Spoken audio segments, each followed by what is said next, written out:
and sit down.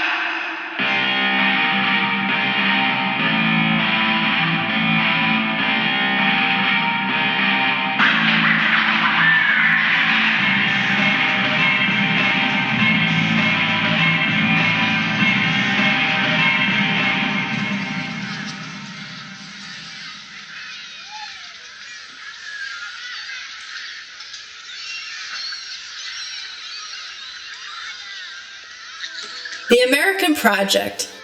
It's not an anomaly, it's not a myth, and it's not over. But it's definitely worth contemplating.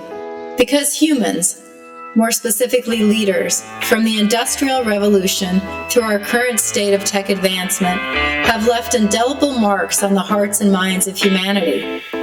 Regardless of their sectors, leaders are human beings. And with that, we all share the innate quest to secure our basic fundamental needs. We share the common qualities of suffering and the undeniable desire to live with creative freedom. These are our greatest unifiers. Perhaps in the not-so-distant future, we'll look back on 2020 and say, it was the best of times, it was the worst of times, it was the age of wisdom, it was the age of foolishness. Charles Dickens, he undoubtedly possessed insight. History shows us that paradigm-shifting innovations grew out of necessity in times of great stress.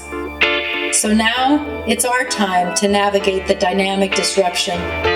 For my take, we get to define the new normal.